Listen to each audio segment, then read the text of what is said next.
All right, I'm here with Professor sixth degree, seventh degree, Sixth degree. Sixth degree. Richard Bresler is widely recognized as the first student of Gracie Jiu-Jitsu in the USA. And I would say non-Brazilian, right, in the world. Rorion Gracie was one of the first at the history books going outside of Brazil, right, and teaching. Yeah. For almost 20 years, he worked closely alongside Rorion Gracie, helping to grow Jiu-Jitsu through the Gracie Garages, the Gracie Academy, and the early days of the Ultimate Fighting Championship. He was one of the first Americans to earn a teaching certificate through the original Instructor Certification Program at the Gracie Academy, and one of the first Americans to earn a black belt in Brazilian Jiu-Jitsu.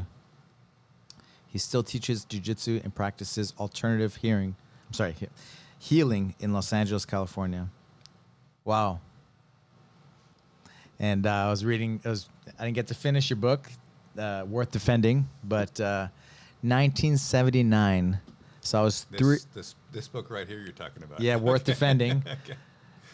Okay. I was 3 years old when you did your first jiu-jitsu class. 1979, Rorion Gracie came to the U.S. Could you tell the story a little bit with where he goes and he's looking to buy a waterbed, or you had an extra waterbed that you got, and then you're like, I need to sell. I can sell this and make some money on it, right? Well, I just didn't need it. So. You didn't need it, right? And by the way, I've heard some accolades about you, that you're you've been a champion and all that stuff, and I want you to know, back when I started, I would have kicked your ass. Now, okay, I would run. Man, like one of the things that I really sucked me in, I can't wait to finish it, is just your vulnerability in the book. I was like, wow, this is what it's all about. Jiu-jitsu really helping people. And I've been doing, not since I was 3 years old, but since 1994. So it's been a big, most of my life now, right? And yeah, that's the big, it's just remarkable what it does to people. That's what's done for me, right? Oh, there's no question. I mean, jiu-jitsu, it really did save my life, and it changed my life. Do you mind talking into the microphone? Oh, sorry. No worries. It saved my life. The way that I was going when I met Rorion, I had an extra waterbed because I had a buddy that was in the business. So what happened was that I bought a waterbed mattress from this buddy, and he worked at a place called the Sleep Shop. The Sleep Shop, uh-huh. And so I had it, and then he said, Richard, we sell like a set, the frame and stuff. And I said, I should probably get a frame then. He goes, yeah, get the whole set. And it came with a mattress. And I said, can you just deduct it? And he said, no. He says, you got to get the whole set. It's, And I said, oh, great. Now I'm going to have this extra thing. And so that extra mattress right there, my life changed because of that. And I put an ad in the recycler. Wow. Yeah. And one simple thing like that changed the trajectory of everything for you. Yeah, it did. So, and for the world, right? And martial arts, really, because you're the. I love people have called me. Well, I've been called a lot of things, but I'd like to think myself as an ambassador for jiu-jitsu. Mm-hmm. And because I had this extra mattress, I put it in the recycler, and for $25. And when I got home, there was a message from somebody. I called the number back, and Rorion answered, and he said that was from my roommate. He wanted one, but he already bought one. So I was about ready to hang up, and he said, but I'm looking for one. So I said, okay, I live in Marina del Rey. He said, okay, be there in 20 minutes. So that's when you could get from Hermosa Beach or Redondo Beach to Marina del Rey, because the traffic wasn't like it is. So he shows up, really calm, athletic, good-looking guy, tan. And we go upstairs, I show him the mattress, and he says, okay. And then I have 3 extra sets of sheets in the packaging, king-size sheets. And he goes, how much do you want for the sheets? And I said, $15, a set. And he said, I'll give you $15 for all 3 sets. And I said, come on, man. He says, I'm Brazilian. I don't have a lot of money, whatever. You know, that was a standard thing. And I said, they cost more than that. And he says, you never know when it'll come back to you. So I said, okay. Karma, right? He was like, Yeah. some good karma. Yeah, so I sold it, $40 for 3 sets of sheet and the mattress. And then as he's walking out of the place, out of my apartment, he goes, have you ever done any martial arts? And I said, well, you know, I boxed a little bit. You know, I didn't want to sound like I didn't know anything. Right. And I literally boxed for maybe less than 6 months, just enough to get myself in trouble, but to learn the basic movements. Mm-hmm. And I said, why? And he says, well, my family's been doing jiu-jitsu in Brazil for 65 years, 60 years, whatever it was. And he said, we're a group of champions. And I went like, yeah. And you have to ask for a discount because, I expected a champion would, Sure. And he says, why don't you come by for a free class? And I said, well, free? Okay. What the heck? What do I have to lose? And I expected to walk in there, put on a, gi and scream and do some katas. And we just went through the stand-up self-defense. And he was very gentle, very calm, very like, you don't have to show me respect. I'm going to show you respect. Mm. And in turn, how can you not show somebody respect who respects you? And I was so insecure, I was doing drugs and I went like, and then he said, okay, lay down. And I lay down, he mounts on top of me. He says, what would you do? Well, he says, well, just do what you're going to do. So obviously I couldn't escape. And then he said, okay, now mount on me. And he was gone in like, 5 seconds, if that much. And I went, wow. He says, let me show you what I did. So we did this, and I was like, wow, it's amazing. And after the class, I went, okay, I want to do this. I want to learn this. And we were done. He made some fresh watermelon juice for me and gave me some fresh, some dates. And then I came back, and I just started taking private classes for $10 a class. Where did you guys train? This is before we moved into the house in Hermosa Beach. It was in North Redondo. It was about maybe, less than a half a mile from that. It was in a garage? It was in a The garage in days? a house, yeah. Mm-hmm. This was before Hermosa Beach, which was our garage. That was known as the garage. The first Gracie Garage. That's right, the first Gracie Garage. That was my house in Hermosa. It was a really great house, and on 3rd Street in Hermosa Beach. So wow. Yeah, and then the first week we're there, Elio, Hickson, and Carlos Gracie Jr. spent a week with us. Wow. Yeah, I'm the first American, Carlos Gracie Jr. or Gracie Baja black belt, right? Wow. So I'm gonna ask you some more questions about those days. What you remember. I started getting into it when the book and that was ending, and my wife was getting mad at me because I was trying to listen to it in bed. She didn't want to hear it. It's like I have enough jiu-jitsu in my life as it is. Yeah. Shh, I'm getting to the good part. So they came and they stayed at your house. Yeah. When they came to visit. So Hickson. Those are the first guys first brothers and cousins that came? Helio and... Elio, Hickson, and Carlos Gracie Jr. spent the week with us.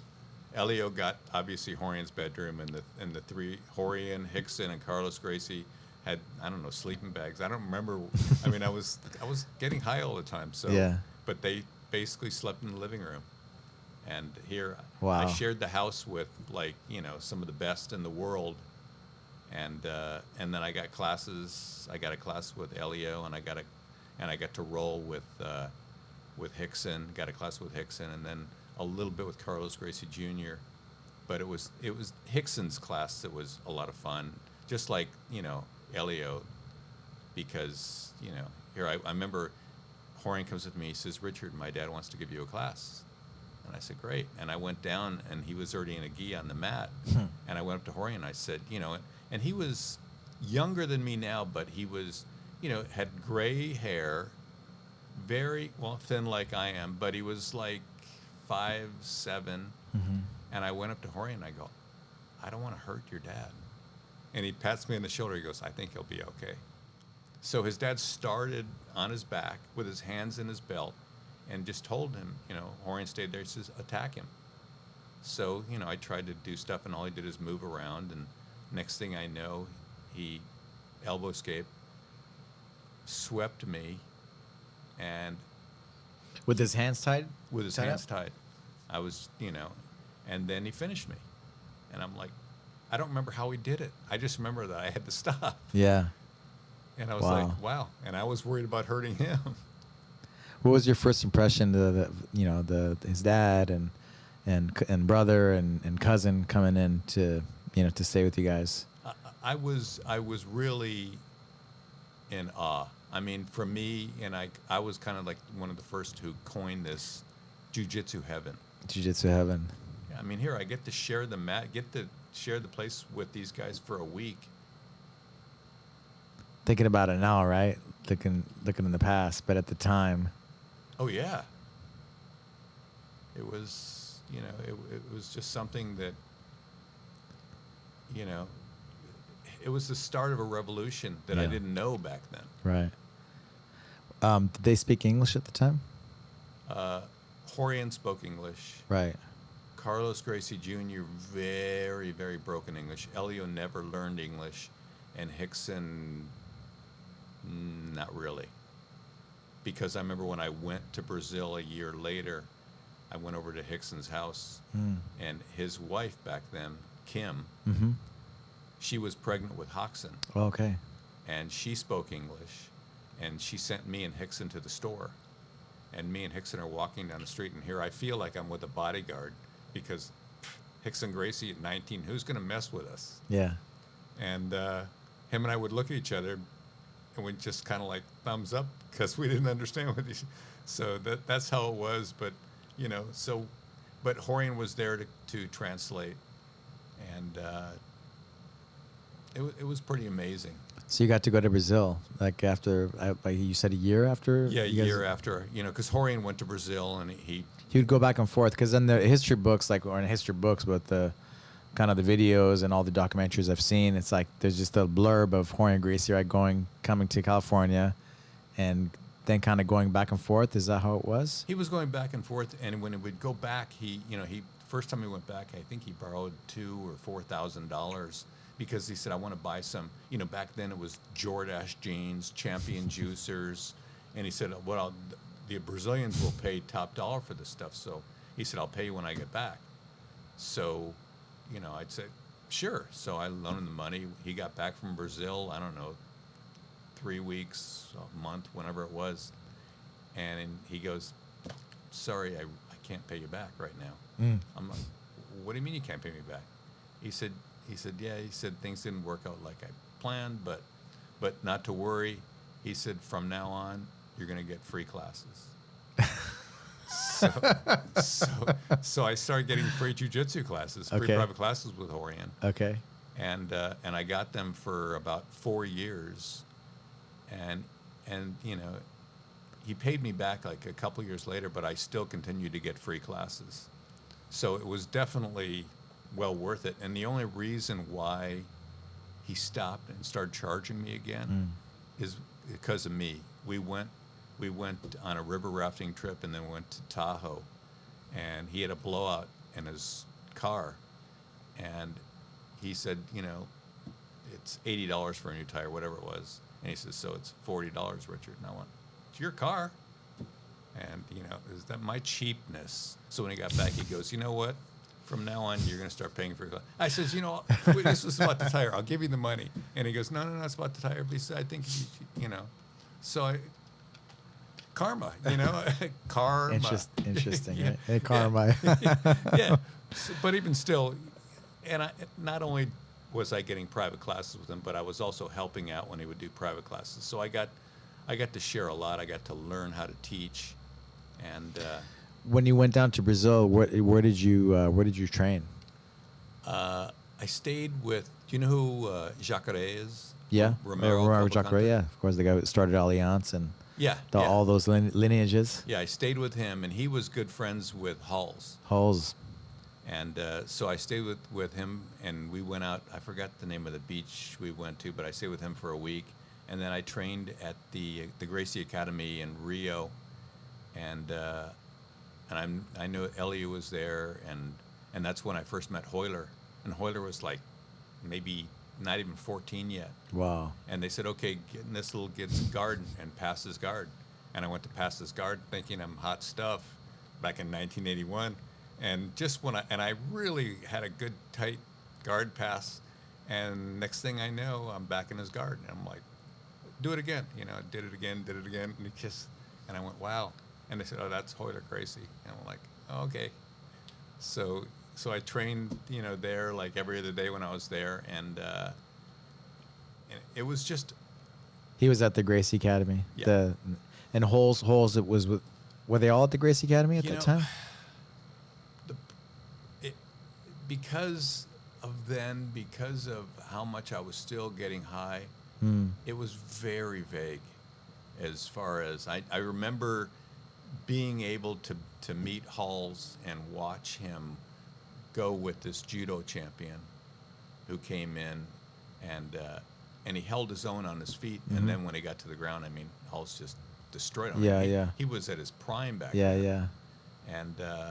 And we got to share the mat a little bit, but it's so vague. Because did you meet Carlson Gracie? No, I never met Carlson. Okay, because they had the gym together, right, for a while.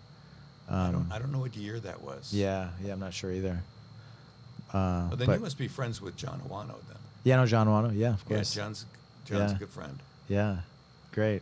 Yeah, he's been around for a long time as well. Yeah. Created the UFC glove, right? The one that stuck. That's right. Yeah. So you went to Brazil, and then you met more Hoyler Gracie. You trained at the Gracie Academy, and was that the only place you trained at? Yeah, it's the only place I really remember training. And then I went over to Carlos Gracie Sr.'s house because I wanted to meet him. Yeah, and he was just, you know, very, very. It's kind of subdued. I met him, and Carly Gracie. Yeah, she helped. She was the translator for us because I wanted to find out about the whole thing with nutrition. Right. And didn't get that much information from him. Matter of fact, there's a picture of me meeting him in the book.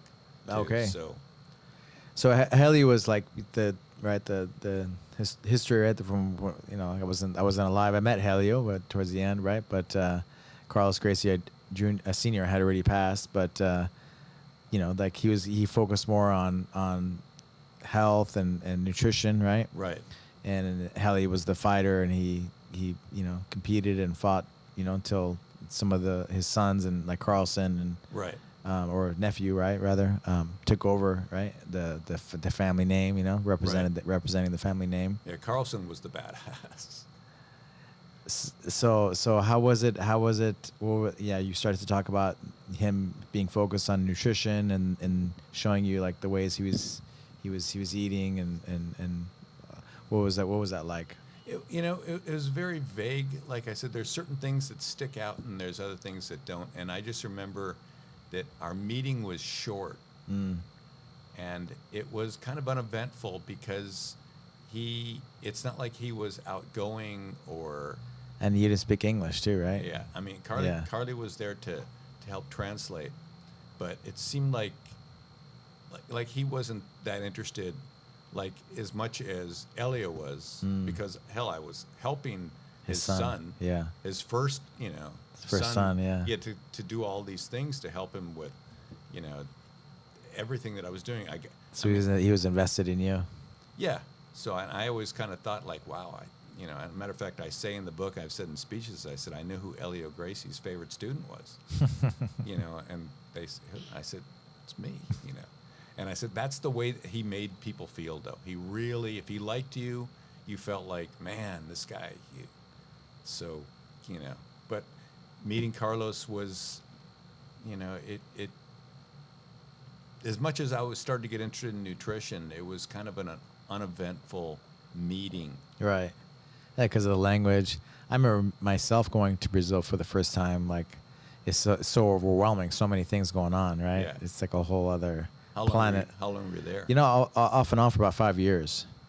Wow. But the first time I went down, it was just like I went to Baja and Rio, right? And that was just crazy. Like, just, you know, the buses, the beach, the speedos, just everything, right? It was like, what's going on over here, you know? Driving, people going every The which girls way. and thought, it's like, whoa, what's going on over here?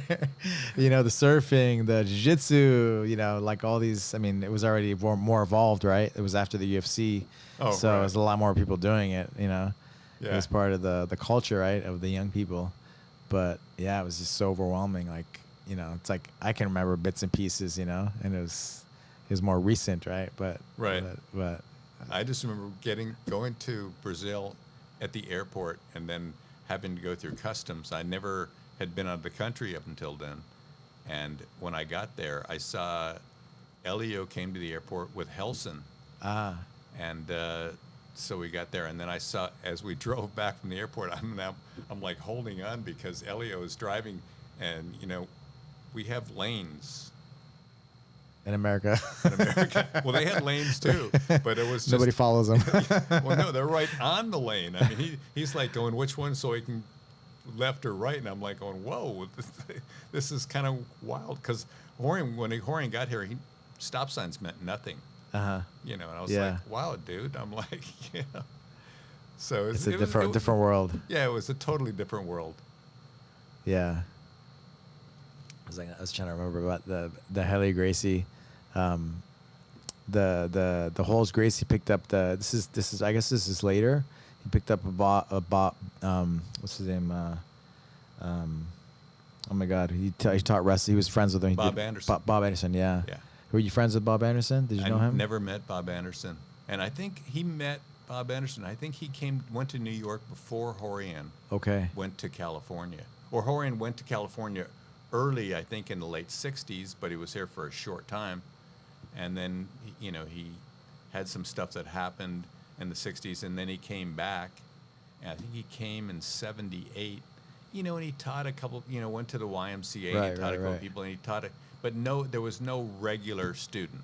So I was his first regular student, you know, one that said, like, I want to do this again. Because, I mean, it was just right place, right time, and I needed it. There was a moment in your book where you're like, you know, you like everybody loses or has a bad day, you know, on the mat, right? And they're like down on themselves, like, oh man, I suck at this, you know, or whatever. They're down on themselves. And then you said something to him saying, you know, putting yourself down probably. And then he's like, Richard, there's no bad student. There's only bad teachers. Yeah. You just worry about coming in, and I'll take care of the rest. Yeah. Well, what happened was he was showing a move, and there was a guy from Brazil, a bigger guy. Most guys were bigger. You know, I'm like, back then I'm 140 now. It's like maybe 150.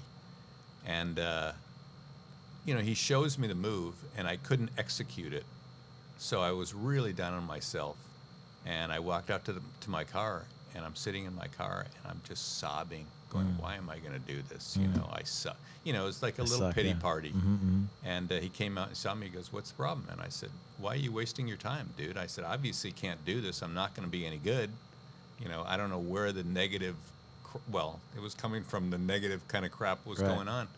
And he said, Richard, there's no such thing as a bad student. There's only bad teachers. But he said, I'm the best. So he said, just show up. Just keep coming to class, and you're going to learn when you're supposed to learn. Yeah. And I thought he was lying to me because he needed the money. But, you know, I can't tell you how many times that I've said that too. Yeah. Because it's like we get into our head.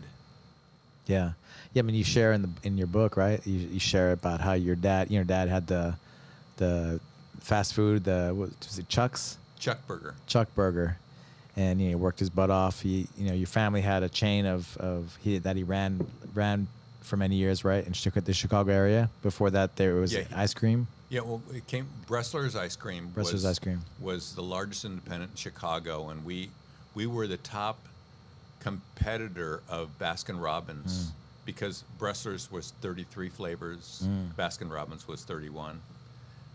Henry's Drive-In's competition was McDonald's. My dad opened up like 130 stores in the Midwest. Wow. And he couldn't get along. He was the baby brother of 6. Wow. And he left Chicago to come out west to do his own thing. My dad's name was Chuck. And so he actually, you know, started, you know, Chuck Burger was just perfect to do something like that. So here, you know, so that I'm born into the fast food business. I mean, I started at like 9, 10 years old. Yeah. Yeah, you shared it in the you shared about how you started to work at Chuck Burgers and you started doing some basic things, right, and then you loved it at the time, but then your dad was very like hands-on and very like micromanaging, right, like that was the style of management. Oh yeah, he would. No one could do anything better than him. Right, and so like your confidence. Mess with your confidence, like you're never good enough. Like that's what you put in your head, at least. You know, when a person is constantly criticizing you, the message to me goes, God, I must really suck if he has to constantly correct me. And I didn't know at the time he was just trying to make me a better version. Right. But the way that he did it, and I started later on. I started listening to self-improvement. I said, why don't you find me doing something right instead of something wrong? And I developed a sarcastic edge because my dad would walk in the store and the water could maybe run in, or the door would be open. And he'd say, why is the water running? Why is the door open? Why is the light on? And it's like, there's no good answer for that. Right. So I developed an edge and started getting really sarcastic with my dad. And which is not, it can be kind of funny, but and I've toned it down. But, that it was all a learning process, because teaching, you have to be different. You're helping people, and I didn't want to, do what my dad did. Right. And Rorion would always say, he says, Richard, always help them do something, like catch them doing something right when they do it. Like when you'd put your hand in a certain place. If they would do it wrong, you'd say no thumb, and you'd take the thumb and you go, oh, and then you'd say very good, and because when he did it to me, I went like, wow, he's telling me very good. He did it. Be a good finder, right? Get people thinking in the positive. Yeah. And if you correct somebody, like that, they say like PCP, right? Praise, correct, praise. Yeah. If you have time, right? But yeah. So and as far as vulnerability, to me, if you're not being vulnerable, if you're not being yourself, what good is it? I mean, if I met you, if we just came in here, and you asked me questions, I would say the same thing. But being vulnerable publicly, for some reason, is so much different. But I don't think I'm helping anybody if I don't share the struggles that I went through. So, it's just, and it helps me what jiu-jitsu did for me. A lot of people have reached out because of that, I was never that tough guy, and really had little aspirations to be.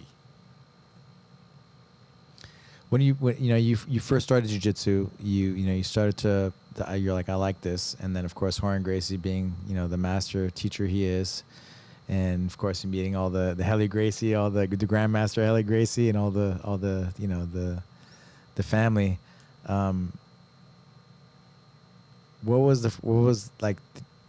You loved it. You loved it. But what did you did you have like a goal? Anything?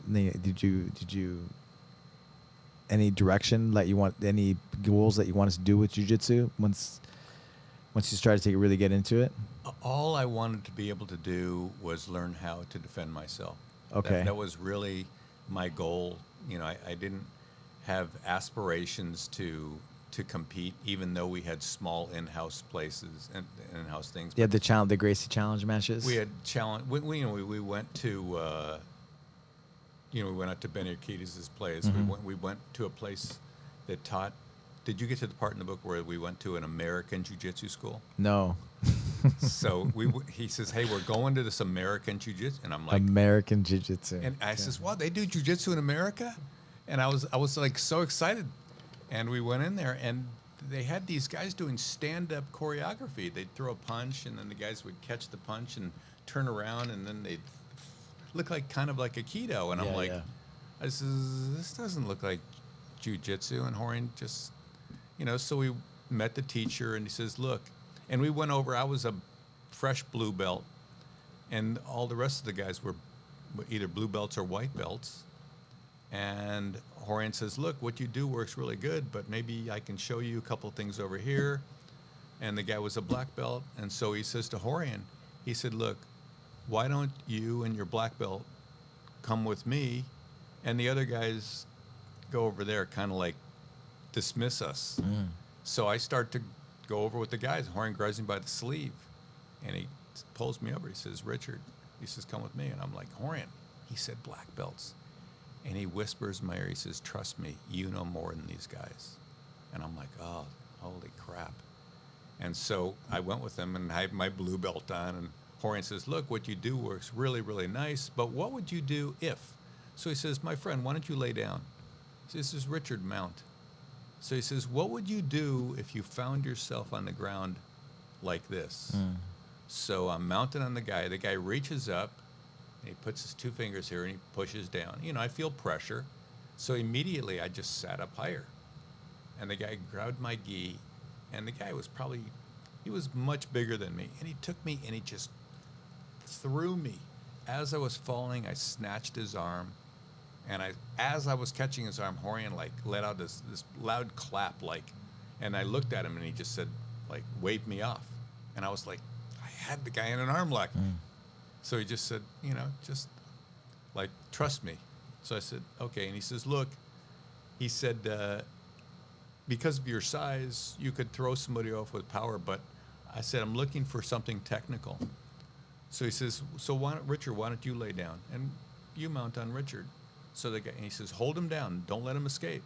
So he holds me down. As he's holding me down, I grab his wrist, I trap his foot, I roll him out.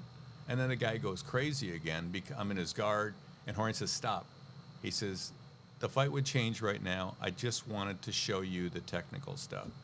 And so he told me, he says, Richard, the reason I called you off is because I didn't want to show these guys anything. He says, they weren't asking us to teach them. I wanted to see what they had.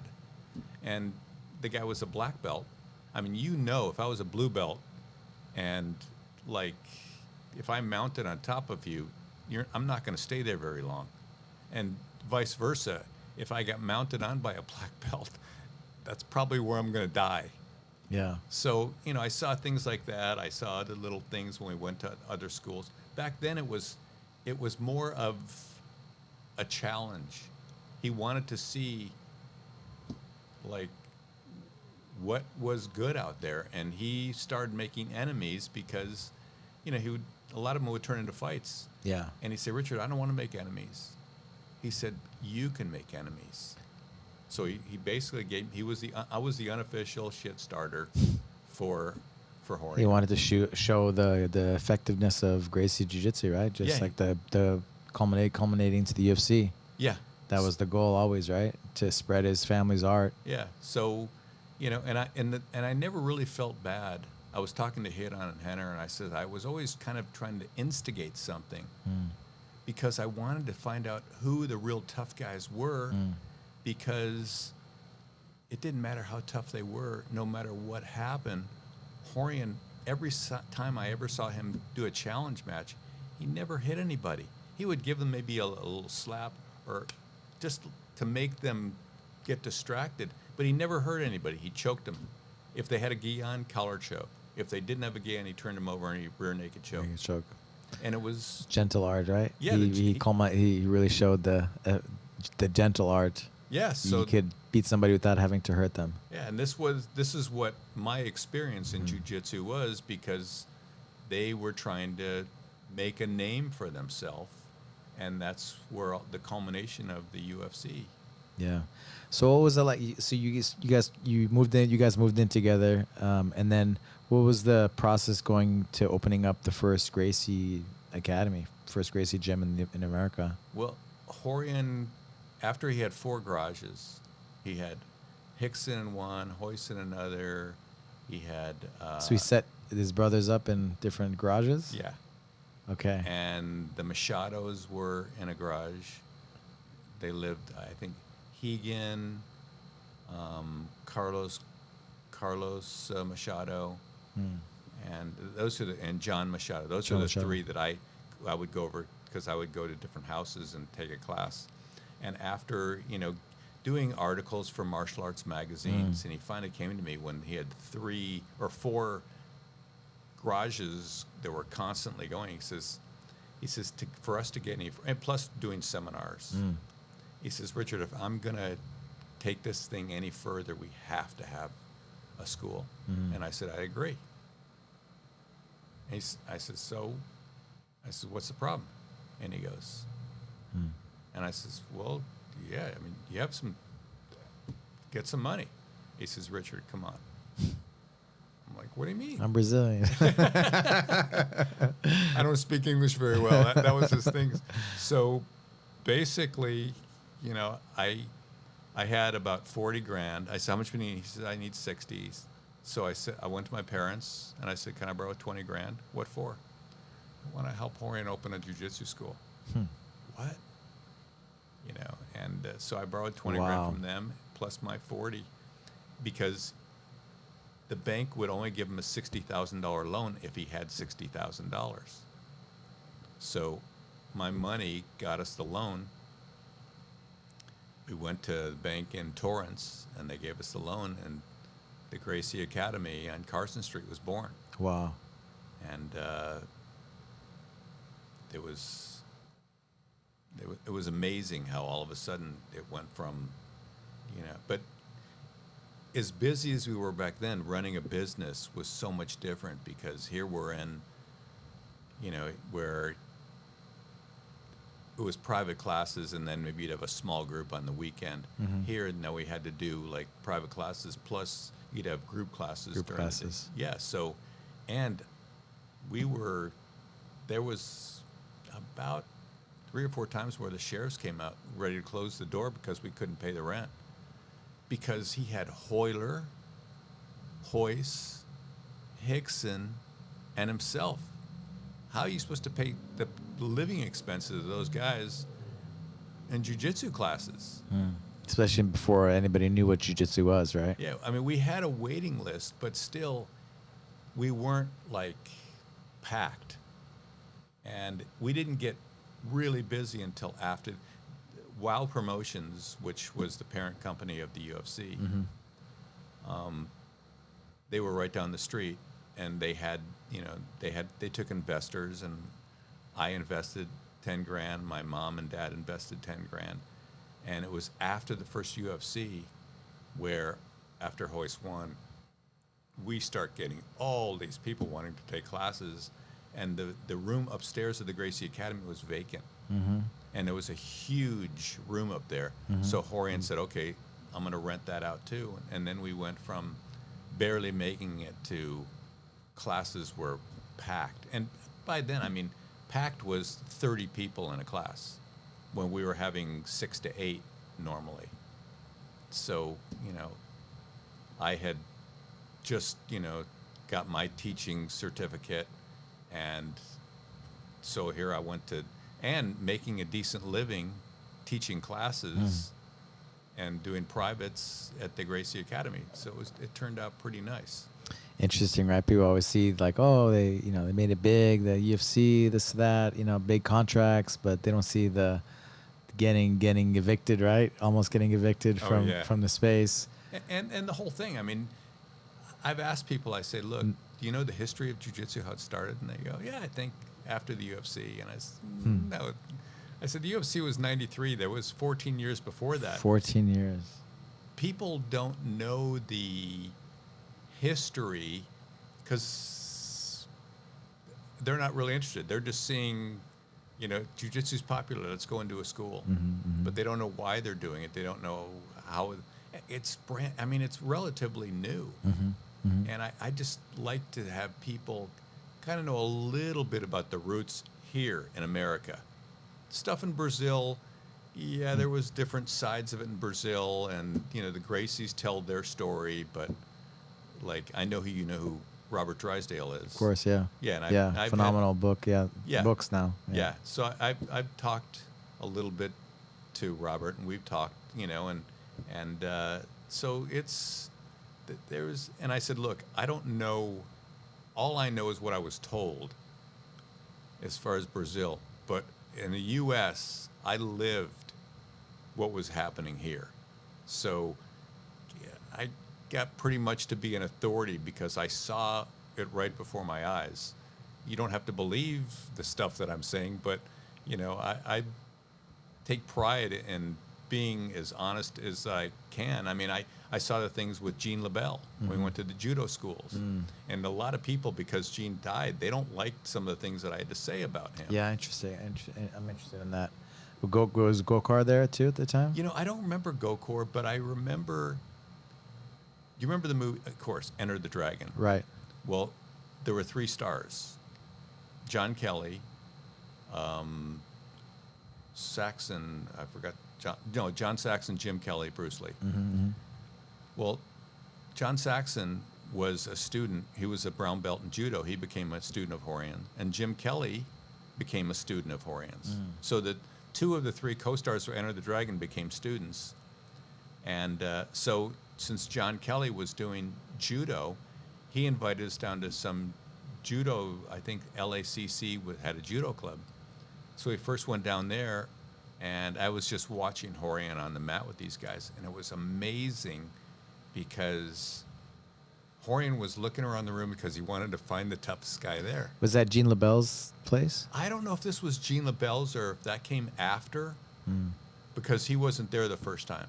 But I remember Rorion started rolling with people, and he would look at me, and he would mouth out like, choke, like I'm gonna choke him. I'm like, okay, sure you are. And all of a sudden he chokes him, and then he would say arm lock, and he'd catch the guy in an arm lock. And then as he's doing this, he was looking around the room for the next guy as he's sparring with somebody. I went, how can this guy be so nonchalant as he's rolling, having fun with them, going, oh, that's the guy I want next.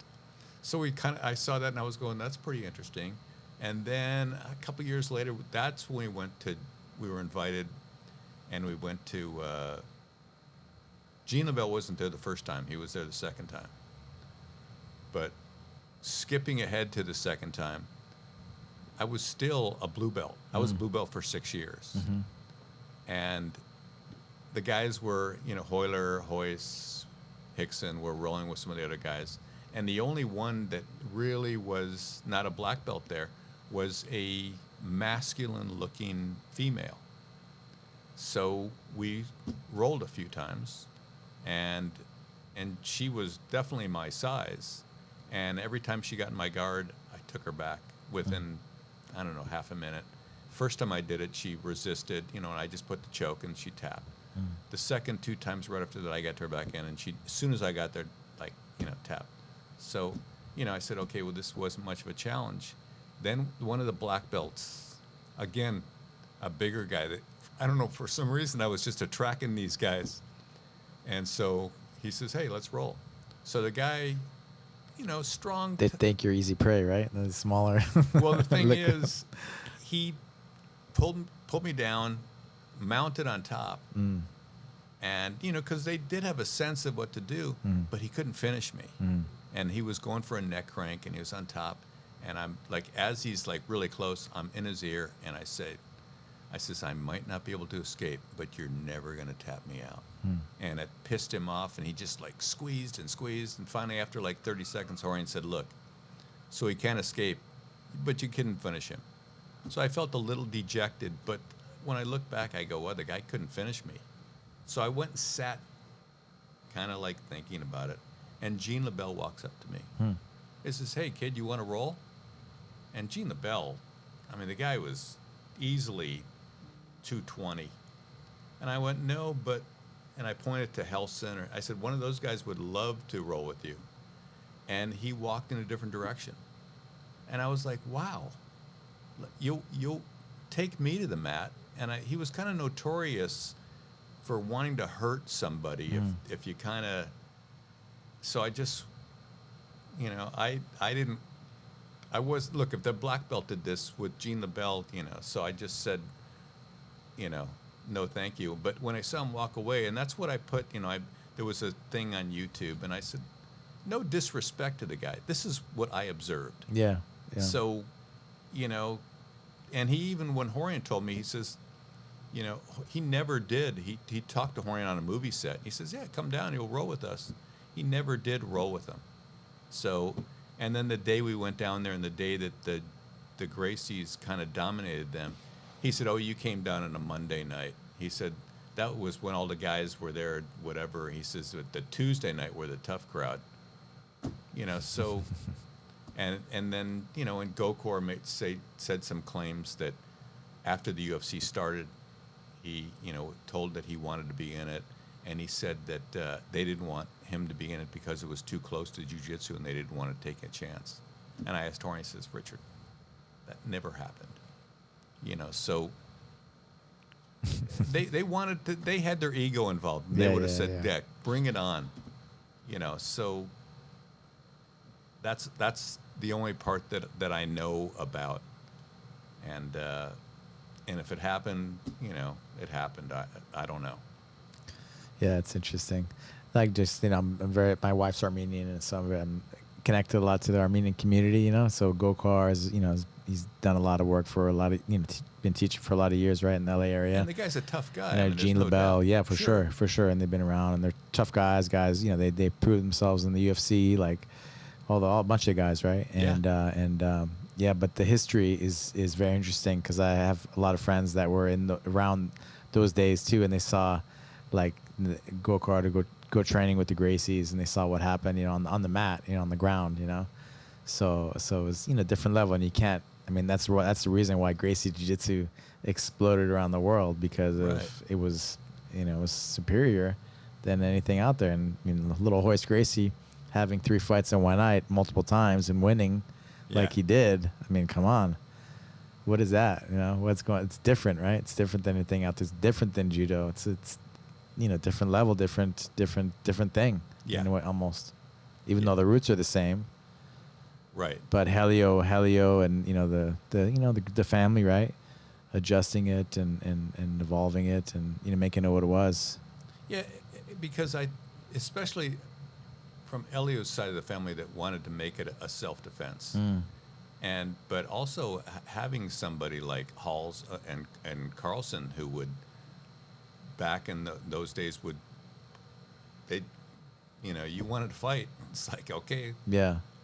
You know, and so that showing the effectiveness of it, and judo, you know, and because I've heard people say, like, oh, it came from judo, and I says, well, the judo that I saw in this country was nowhere near the jiu-jitsu was. Right. So if you say so, I don't want to argue with anybody. It's interesting, right? Like John Danaher, you know John Danaher, right? Of course. Yeah. So he wrote a really good book on the history of jiu-jitsu with Renzo Gracie's on the cover, and he just talks about how judo evolved, right? And it was, you know, he studied jiu-jitsu and called it judo, but he took away all the stuff, the eye gouging and stuff you couldn't practice realistically, so you could run duri, right? And then his students beat all the jiu-jitsu, the samurai, that just trained the quick kill stuff, you know, and that was judo. And over 100 years ago, right, judo was a lot like Brazilian Jiu-Jitsu. But then it changed because he wanted to make it an Olympic sport, make it spectator friendly, and so it turned into more throwing, less ground, less, you know, the real martial art of it, right? And then one of his students went to Brazil, right? Taught Carlos Gracie Sr., and the rest is history. But they kept the essence of it alive, right? Right. Until, you know, till the UFC came out, and then showed the effectiveness of Gracie Jiu-Jitsu. Well, it's kind of anytime something takes on popularity, it's happening to jiu-jitsu now, because it's becoming a sport. Right. And when I mean, I've gone into to see some pretty tough guys and taught seminars, and they can't get out of a headlock. Right. And I'm like, wait a minute. I said, because when I taught at a Krav Maga school for 20 years plus, and I used to take some of the bigger guys in class, and they'd show the stuff, and they'd want to come around just a laying headlock, and they'd come around. They'd want to up here to the nose or the eyes. And I said, look, what if it's your friend? You're not going to gouge their eyes. Right. And I says, besides, I said, now that I know what you're doing, I says, go for my eyes. I says, go for my nose. Go do whatever you're going to do. And they would grab me, and as they do that, I'd catch their arm and I'd hold it. These are guys that have 50, 60 pounds of me who couldn't escape. Right. And I said, look, I'm not trying to make you feel bad. I'm just trying to show how vulnerable you are. I'm 50 pounds less than you. Can you imagine if I was 50 pounds more? And I said, yeah. I said, now grab me. And I says, and grab my hand the way that I'm grabbing your hand. Mm-hmm. And I would escape. And I just, like I said, so it's the little essence of the technical stuff that is being lost because it's such a sportive aspect. It's entertaining, and there's a lot of development that has come. Some of the I can't keep up with all the new moves. Right. And I don't want to do the new moves because my body just, Right. I mean, that was one of the questions I was going to ask you about your thoughts on sports jiu-jitsu and self-defense and fighting. Like my 2 cents is like come from the old school, like you learned jiu-jitsu to know how to fight, right, and to defend yourself. Yeah. And that's what it was, right? And then the UFCs came out. I was right at the beginning of that.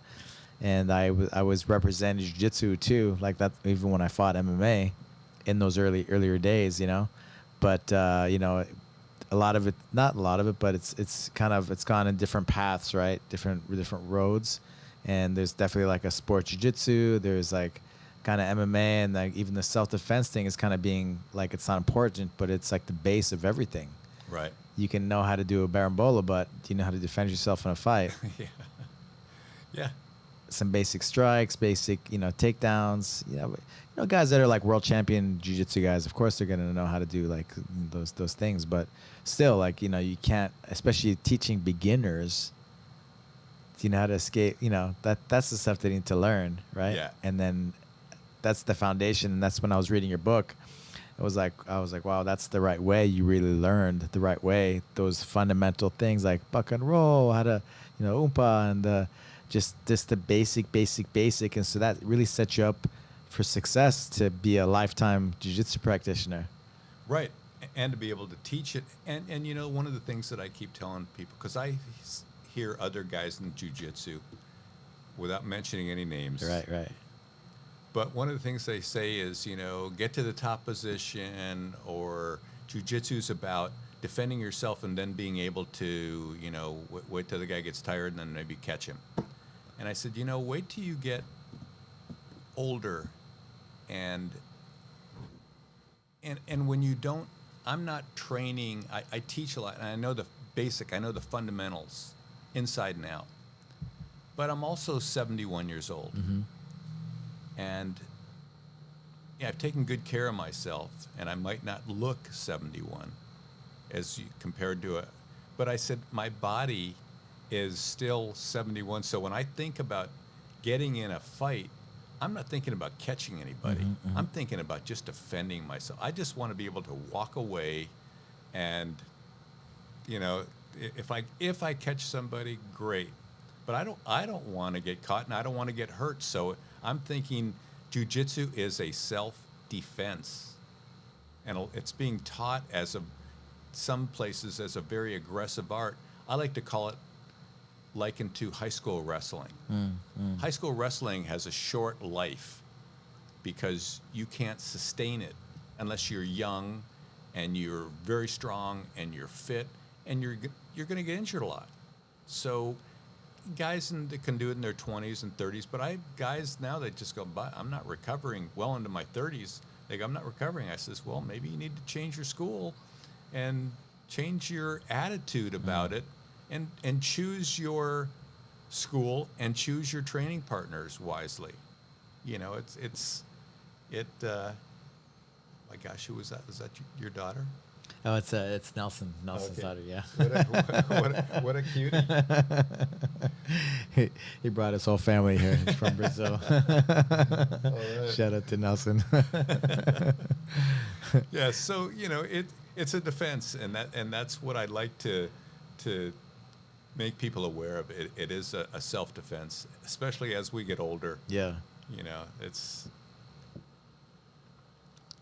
Yeah, like I can't help but think about like from when I was in my 20s and competing and fighting, to now my 40s, going closer to 50.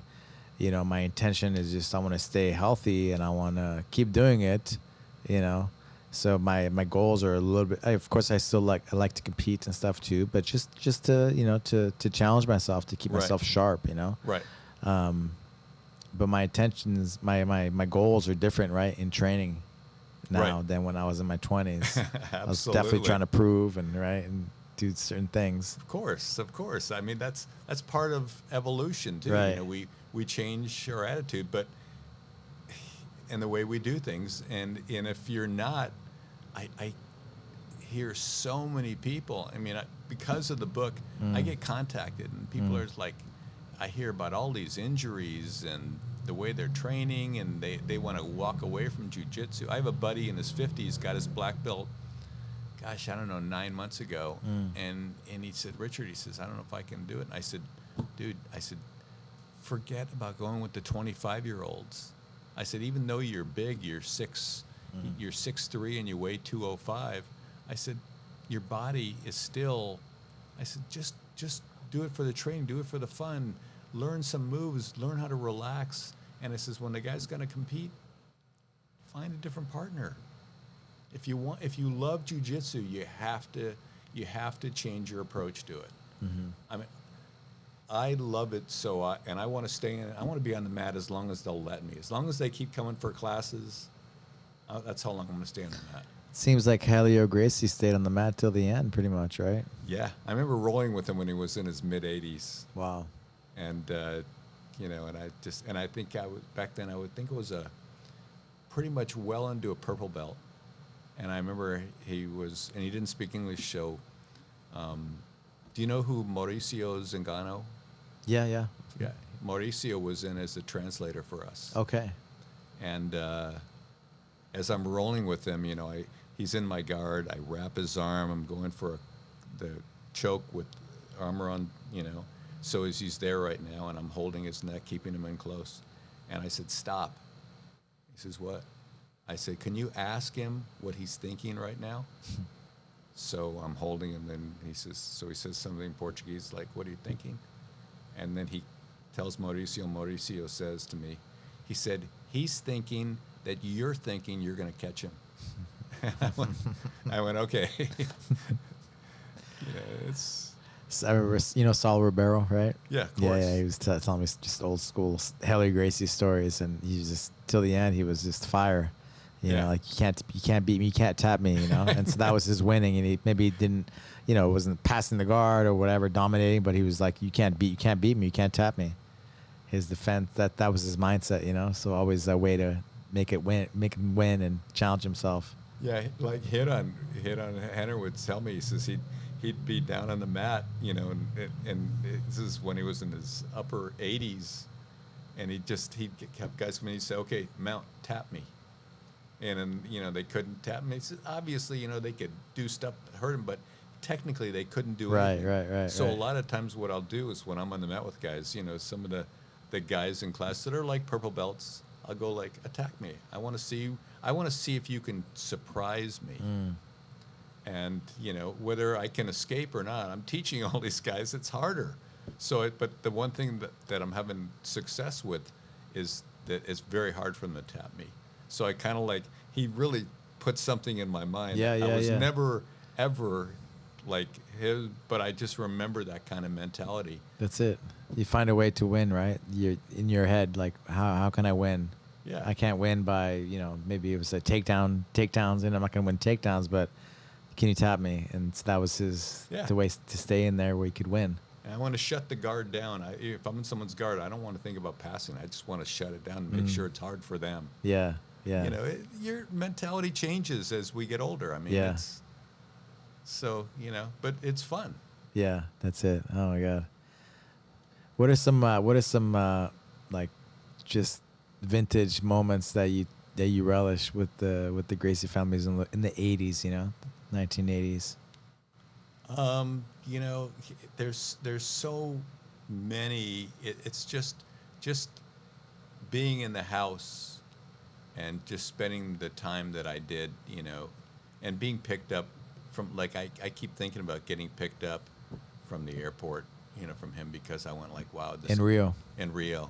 By Haley Gracie. Yeah, he was the Grand Master, and this guy's picking me up at the airport. That, yeah. It made me feel like royalty, and just the way that, you know, him coming to the academy, him, like when we had the school, I would teach class, and I was a brown belt back then, and some of the guys that, remember, I'm in my mid to late 40s, and there's guys that I'm teaching that are blue belts that are 21, 22 years old that have like 70 pounds on me, and they'd get across the side and they'd kind of smash me. Hard to finish me, but they'd smash. So Ellie would watch a class, and then after the class, he would, you know, signal me to go upstairs. So I would, you know, go upstairs in Horion's office, and he says, my dad was watching the class, and he wants to show you a couple things to protect yourself. So he would show me a couple things like, oh, dude, when the guy's in side control, hold here. And he said, you'll protect yourself much better. So I went like, wow. And then I tried it, and I went like, son of a bitch, it worked. And so what I did back then is I started sharing with the bigger guys. And Elio saw, and he called me up again. He says, when my dad gives you something, it's for you. Don't share it with the guys that are doing this to you. You know, so that kind of mentality, that kind of attitude, and just to be around back then, when, you know, going into school, into tournaments, the first tournaments I would go into a school, everybody would know me. After a few years, I go to a tournament, maybe somebody would go, hey, Richard, you taught my first class. Now I've went into a tournament, possibly one person might go, oh, aren't you Richard? You know, it's like, it's gotten so big now. Now, yeah. It's amazing how big it is. So it's kind of, it's just a lot of fond memories. Nothing particular. I think just sharing the house with, you know, when it was always special when Elio came, because he came, you know, more than once. The first time, and then he came later, and even when I moved out, I mean, I got kicked out of the house when Hiran was born because, you know, I mean, we had a 2-bedroom house, and it was Suzanne, Rorion, and then she was ready to pop, and I think Hickson was born in December of '81, and I left there, I think, in October of '81, and he came to me and says, look, you know, this can't be. And I said, Rorion, I got the house. And he says, Richard, come on, we have the garage, you know. So I left there, but, you know, and I told Hiran, I said, I'm still pissed at you to the day because you made me lose my cool house in Hermosa Beach. But, you know, I'm glad that I'm really close to the boys too. That's great. It's all been really, for the most part, a good ride. Other than when, you know, when I left the Gracie Academy. Why did you leave the Gracie Academy? Because of the. Well, because of what happened, you know, when he told me not to come back, and when I came back, and then he couldn't fire me, so I started doing data entry in a computer there, and people were, why aren't you teaching? You shouldn't be on a computer. And so I started telling him. I says, well, what happened?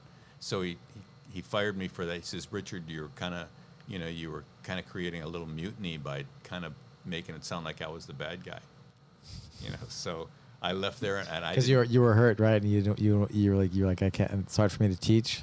Yeah. So, yeah. So I mean, like 2 weeks to get past the injury, but it was something, you know, the ego was strong, and I got kicked out of there, and so you know, I left the academy. Actually, you've heard of Beverly Hills Jiu-Jitsu? Right. I was the Marcus Vinicius. I was the original founder. Oh, okay. Me, Lowell Anderson, and another guy, I won't even mention his name because he's not worth talking about. Okay. But we started that. We looked for the location. Do you know who Chris Brennan is? Yes, of course. Chris Brennan, Mark Lehman, they came and they helped us set it up. Oh, no way. They did some painting for us, and we were there for a few months before things went south. But we were the original. It was on 369 South Robertson, and when it was sold, I think they moved across the street because there was a karate guy that moved across the street, Avi Roca, who's now a jiu-jitsu. I think he's a black belt now. He moved to a different studio, so then Beverly Hills Jiu-Jitsu took that one over. Okay. And Marcus Vinicius went over there. But that was later on. That was in the 90s, right? Yeah. Well, we started Beverly Hills Jiu-Jitsu in the fall of 96. 96. And I left there in just before the summer of 97. Okay. Because we had $100 unlimited jiu-jitsu. We wanted to like make $100 unlimited classes, but we had 50. We got 50 right away. But how can you make a living? Yeah, I remember seeing because they brought in like Marco Huas, who was the other Mark Kerr. Yeah. Oh yeah. Who else was there? Who else was there? It was like 4 guys, right? Oleg Shatarov. Yeah. This is after we left. Yeah. So they got articles or Boss Rutan, right? Yeah. And so they had some ads in the black belt magazines and the grappling magazines, Oh yeah. But it's cool to see it's still around, till today. Yeah. I think Marcus has his son helping them too these days, and yeah, they're still around. But a lot of people didn't know that I you're involved. We We're the original founders. Wow. Because this guy came to me after I left. He goes, "What happened?" I told him. He says, "Let's start a school." And I said, "Dude, it's a lot of responsibility and it takes a lot of money, more than $60,000." And he goes, "Richard, I got the money. You and Lowell bring the talent. You'll do the teaching. We both got certified to teach over there." So we went, "What the heck?" Yeah. And then Fabio shortly after gave me and Lowell our black belts, and Fabio did it over the phone. He goes, Fabio Santos. Yeah, he goes, "I can't believe Horn didn't give you a black belt. I'm giving you your black belt." So just tell me the story with Fabio Santos and the Gracie family, and how his part. He came out as well in those early days. Oh yeah. Because a lot of people don't know who Fabio Santos is these days, but he moved to San Diego, one of the early guys, Gracie. Yeah, well, he came here and he taught at the Gracie Academy for a while. Mm-hmm. And it was me, Fabio, Lowell. Fabio did a couple challenges, but like anybody, Rorion was gotta be this way. And my way or the highway. That's right. And it was with everybody. I mean, So I didn't feel too bad when I left there. But Fabio was there, and I really like Fabio. Fabio, first, he was a really good practitioner. I think he got his black belt from Hickson. And you can see him do some of those early challenge matches on YouTube. And he was just, he was a fun guy to be around, and he had a lot of jiu-jitsu experience from Brazil. Right. So, it was always fun to be at the academy. It was a dream job up until I left there. Yeah. No, because I remember Fabio Santos. He moved to San Diego, right? So he had a gym there he was one of the early. Yeah, maybe he the got first very gym, successful. Yeah. First Gracie gym in San Diego. First Brazilian Jiu-Jitsu gym in San Diego. And I think he started teaching. Who was that one guy? I think like Dean Lister. Yeah, Dean Lister. Yeah. And then till Dean Lister started, become notorious for those foot locks and heel hooks and leg locks. But Fabio was. He moved to Utah, but he still does seminars, and he goes back to San Diego every so often. Yeah, because he has the roots there, right, for a lot of years. Yeah. What's his name? Higgs. He trained with Scott Son and the Attack Fit creator, and he started doing sambo and stuff. And I think he I think he ended up giving Dean Lister his black belt, but maybe that was like some of that leg lock influence because people used to boo, right? Remember they used to boo at tournaments if you tried to do a leg lock. Yeah. If you didn't pass the guard and you would try a leg lock, they would boo. So Fabio Santos probably didn't like the leg locks, right? Everything, it was So it was funny. new, yeah. Yeah. Well, it was also too the heel hooks. I remember I started showing the heel hooks over at Krav Maga, and the first, few months, I had 3 guys out on crutches, because you had these guys with big egos. And they don't tap. Yeah. Yeah, That's terrible. Yeah, so Terrible. So I said, look, guys, no heel hooks. Yeah. That's terrible. Especially if these guys don't know what they're doing, right? And Yeah. how far they can go, push themselves. Yeah. Well, you see now guys in the UFC. I mean, like I just saw a video of some guy, wasn't in the UFC, was a jiu-jitsu tournament, and the guy just caught this guy in a wicked heel hook. Yeah. And snapped his ankle. It's like, yeah. and put it this way, you snap the ankle, you're going so hard because usually it was the knee that got destroyed. Right. Because like you were saying earlier, right, about how Rorion Gracie was able to, choke the person out without having to hurt them, right? Yeah. But that's, you're hurting somebody by snapping the leg. Yeah, just a little bit. Yeah, man. Yeah, well, back then though, I mean, no one knew what to expect, and we had a secret weapon. Right. And you come in and you'd, it was just punching and kicking. Right. And the next thing you know, he's clinching, pulling the guy down, and finishing up, and that's it.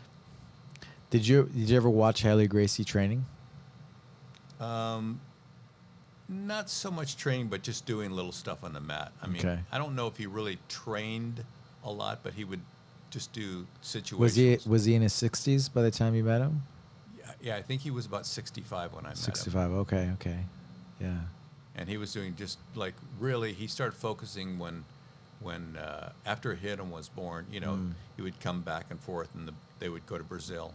And I remember when Hidden was about, just when I left the academy, Hidden was about 13 or 14, and he didn't like training with me because I was catching him.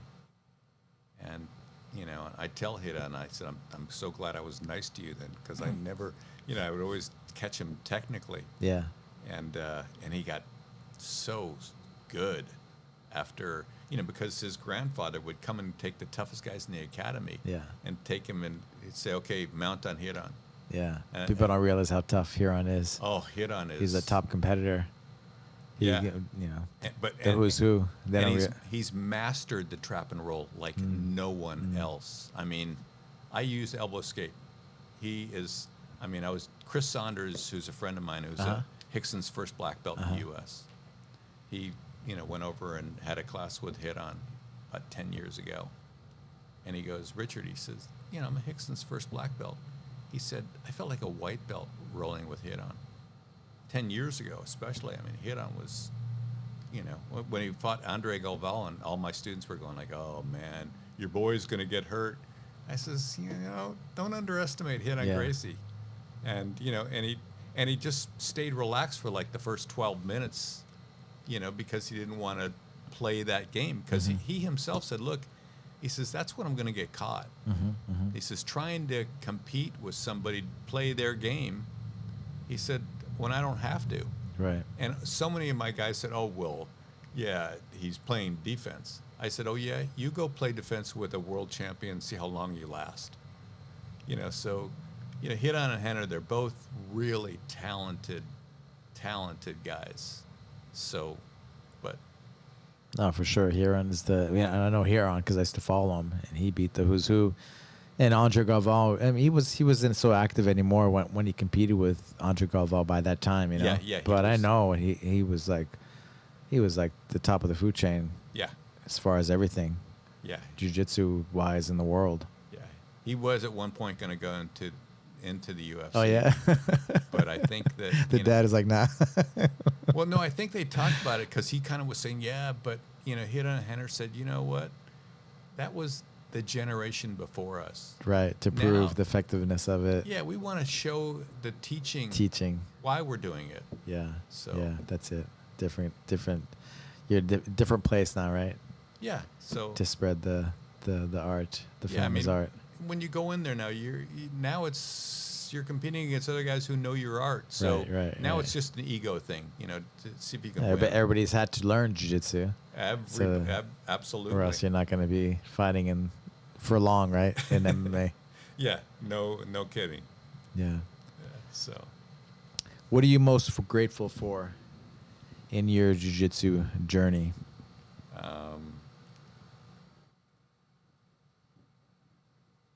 that day in July of 1979 when I met Rorion I don't know if there's one thing in particular, because that I was doing fast food, I was doing drugs. So when I moved in with Rorion never lectured me about not to do drugs. He said, "Don't do it; it's not good for you." Whatever. He never made me feel bad for doing it. He always just focused on the good. He said, just just put good food in your body. As a matter of fact, that day that I talked about earlier when I was crying, and he said, "Richard," at the end of it, he said, "just show up for class." And he said, "I want you to think about something else." I said, "What?" He says, "I want you to think about what you're putting in your body, what you eat." And I said, "What for? I'm just going to do drugs." He says, "That's the reason." So that little thing clicked in my head. Focus on doing something good for yourself. If you keep doing that, the bad will take care of it. So that kind of, in spite of all the stuff that me leaving the academy, it's still jiu-jitsu in itself. Just being able to be where I was, to be able to assist in something that became organically so huge and just would change my life forever. I don't know if there's one thing in particular. It's jiu-jitsu that just how I got to be part of this amazing ride. Yeah. So. Yeah, that's it. Yeah. Amazing. I have one quick question about your parents. Well, I gotta go. I'm sorry. What did they think about when you asked them to investing in a jiu-jitsu gym? Well, they kind of said it's kind of crazy, but they said, if this is what you really want, I said, yeah. I said, it's gonna happen. It's gonna happen. Yeah. And what did they think about you doing jiu-jitsu? Well, my dad passed 21 years ago. He didn't really, even though I've been teaching for 30 years. Yeah. He was proud of what I saw, but he never he got to see me teach a little bit. But he really was proud that I started to make my own course. But my mom, who recently passed a couple of months ago, she got to see it. I read her a lot of first of all, she had my book, and I also would read the reviews on Amazon. I said, "Mom, look what this person said. Look what this person said." My mom was extremely proud that I had gone from where I was to where I am now. And, she just, it's so nice that she got a chance to see something like that, because it was her sensitivity that made me as vulnerable as I am, and just her belief that, if this is what you want to do it. She goes, "You want to be happy, just keep doing what you love to do." And, so I wish that, I just did a thing for, actually a few months ago for the ESPN's doing a documentary, and I did my part in there. And I wish that, she goes, "When do I get to see it?" And I said, 2025. They say it'll come out. And she goes, "Wow." She goes, "That's a long time to stick around." I said, "Well, maybe you'll see it from another place." But, just that they wanted me to do something that I believed in. And they were on board 100%. Skeptical. Right at the beginning. At the beginning. But, I think all in all, I'm sure they're glad that they did. Even though we never made any money on the UFC, But to be part At of the something at the like beginning or at the beginning, right? that. Yeah, when they sold out, we were actually, the way the investment was, we were supposed to lose our money. That's the way it read. And Rorion called me and he says, Richard, we sold it and you guys lost your money. And I'm like, Rorion. He says, that's what the contract said. I said, Rorion, I said, if I lose my money and if my parents lose their money on this 10 grand each, I says, never ask me for a penny ever again. And he went back to Suzanne and they talked. And, you know, she said, these are your students. And so Rorion paid us our money back plus 10% out of his own share, because Art Davey, Right. he basically said they should have read the contract, you know, and that was business. But this was, He did it right. yeah, Rorion was, these were his students. Yeah. Art, they were just, you know, not disrespect to Art, but, you know, he wasn't the jiu-jitsu teacher. He was the businessman. Right. So, you know, I don't think there's one thing that I'm thankful that I get to meet people like you that are stepping up to jiu-jitsu and making it known and have a big influence on people, you know, and just that I get to share this with as many as possible. I'm so thankful for you. I mean, I wouldn't be here if it weren't for guys like you, believing, you know, and jumping, you know, taking the leap of faith, right, and doing what you did. Well, I appreciate it. Thank you. Yeah, thank you. How can people find you? They could go to richardbresler.com. I'm Richard Bresler on Facebook. Okay. Richard.Bresler Instagram. Okay. I think if they Google Richard Bresler, you know, there's so much. I mean, if you can't find me after you Google my name, there's a problem. Yeah. So, and this is, by the way, a shout out to Phil Miglaris. Oh, well, yeah. Do you know Phil? Of course, yeah. Is it no? I think Dave connected us, right? Novigrad.